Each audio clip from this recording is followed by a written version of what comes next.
పరమ సుబ్రహ్మణ్య భాగవతులు వారు భారత కథలు వారు రచించినటువంటివే ఇప్పుడు ఆంధ్ర రాష్ట్రం మొత్తం 23 జిల్లాల మీద. ఇవాళంటే తెలంగాణ ఆంధ్ర వేరేది కాదు, మనం అంతా ఒకటే, తెలంగాణ ఆంధ్ర రాయలసీమ వేరలేదు. 23 జిల్లాల్లో ఎక్కువ మంది వారి కథలే చెప్తుంటారు. నెక్స్ట్ కథ చెప్పబోయే భాగవతారిణి గారు కూడా మీకు విషయం చెప్తారు. ఆదిభట్ల నారాయణ దాస్ గారు అందరికీ తెలిసిందే, హరికథానంగానే వారి పేరే చెప్తుంటారు.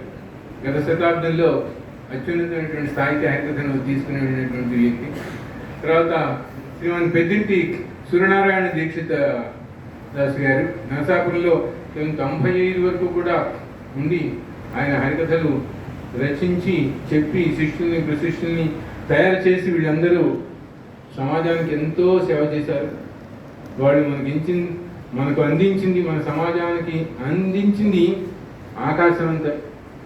వాళ్ళకి మనం చేసుకున్న గౌరవం వాళ్ళ చాలా అణువంత కూడా లేదు.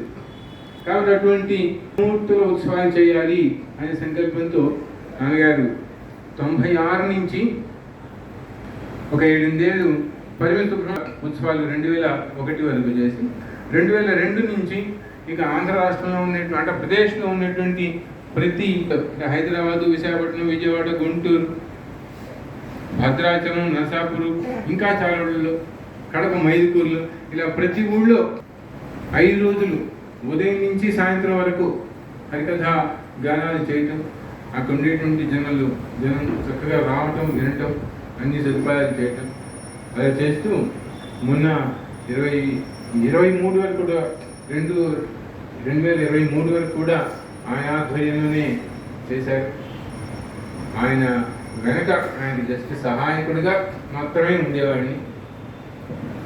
అటువంటి వ్యక్తి దివికేగా ఆయన ఆశీస్సులు నాకు ఉంటాయని ఎప్పుడు అది ఆయన చూపినటువంటి ఆ హరికథ సేవని చేయాలని ఎప్పుడు ఈ మధ్యలో 30 ఏళ్ళైంది ఇక్కడికి వచ్చి ఎప్పుడు నేను ఇక్కడ వినలేదు. ఈసారి ఈ గ్రామంలో మన నూజివీడు పట్టణంలో హరికథా ఉత్సవాలు చేసి మళ్ళీ ఒకసారి పునః పరిచయం చేసి మీ అందరి చేత మళ్ళీ ఆ కథాగానాలు ఇక్కడ జరిగేట్టుగా చేయాలి.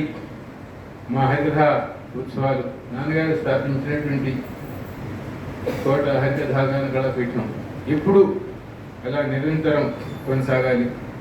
మా సోదరి విజయలక్ష్మి భాగస్వామి గారు ఇప్పుడు చెప్తారు. వారు మాకు విశాఖపట్నంలో, హైదరాబాద్లో, గుంటూరు, విజయవాడలో కూడా మా ఉత్సవాల్లో చాలాసార్లు గానం చేశారు. రేపు ఎల్లుండి చెప్పబోయేటువంటి కళాకారులు కూడా వాళ్ళు గానం చేశారు. ఇటువంటి హరికథను జనజీవనంలో మళ్ళీ వినిపించాలి, ఇక్కడున్న వాళ్ళకి మళ్ళీ పరిచయం చేసి అది మళ్ళీ అందరి చేత ఆదరింపబడేట్టుగా చేసి మళ్ళీ ఇంకా ఎప్పటికీ కొనసాగాలి ఆ హరికథ చర్య అనేటువంటి ఉద్దేశంతో ఈసారి ప్రయత్నం చేసిన వెంటనే సంకల్పం కలిగిన వెంటనే నా శ్రీమతి హిమవతి అవును ఇక్కడే చేయాలి ఈసారి, మన బంధువులు, మనల్ని అభిమానించే వాళ్ళు, నాన్నగారి కథలు పూర్తిగా విన్నటువంటి వాళ్ళు అందరూ చక్కగా వస్తారు, వింటారు. మళ్ళీ పునఃప్రారంభమయ్యి బాగా హరికథలు జరుగుతాయి. జానపద కళల్లో నాన్నగారు చెప్పేవారు, జానపదం కాదు అది జ్ఞానపదం అని చెప్పేసారు. వాటిలో ఎంతో గొప్ప సంబంధితమైనటువంటి నీతి రీతి ఉంటుంది. అంత గొప్ప విలువల్ని ఆ జానపద కళలు మనకు అందిస్తాయి. అటువంటి హరికథ ఉత్సవాల్ని ఇక్కడ చేయాలనేటువంటి సంకల్పం కలగటం, నా శ్రీమతి నన్ను ఈసారి ఇక్కడే చేయండి అని అంటాం. నాకు మిత్రులు ఈ ప్రాంతం మొత్తం సంగీతం అనగానే, సాహిత్యం అనగానే, నాట్యం అనగానే, కళలు అనగానే గుర్తుకొచ్చేది వేంపాటి మోహన్ గారు. వారి దగ్గరికి తీసుకొచ్చాము, మీరు ఇక్కడ ఇచ్చారు, ఇక్కడే చేయాలి. ఇదిగో మన చక్కగా అనేక ఆధ్యాత్మిక కార్యక్రమాలు జరుగుతున్నటువంటి ఇదిగో ఈ శ్రీ తాడేపల్లి నాగరాజ నరసింహమూర్తి కళావేదికలోని చేయాలి.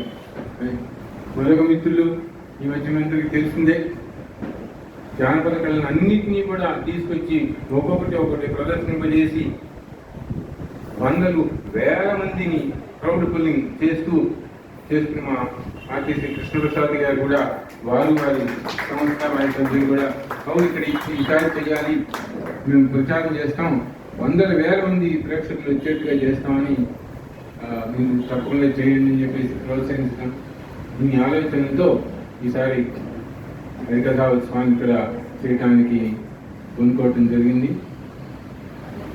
ఇంతమంది విచ్చేసి చక్కగా మీ యొక్క అభినందన తెలియజేస్తున్నారంటేనే ఈ కార్యక్రమం చాలా సక్సెస్ అయినట్టు.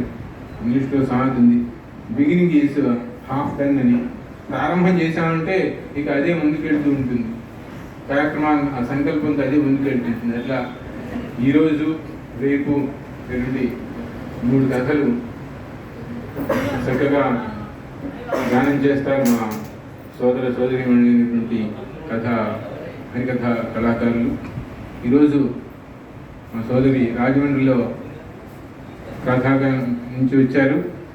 30 సంవత్సరాల పాటు పైన అక్కడ ఆమె రాజమండ్రి దగ్గర ఉండేటువంటి ఎస్బిపికే సత్యనారాయణరావు గారిని చాలా షుగర్ ఫ్యాక్టరీలు చాలా ఉన్నాయి, ఆయన హరికథను బాగా ప్రోత్సహించాలి అంటూ హరికథా కళాకారులను తయారు ఆయన ప్రత్యేకంగా శ్రద్ధ తీసుకుని ఒక హరికథా పాఠశాలనే ప్రారంభించి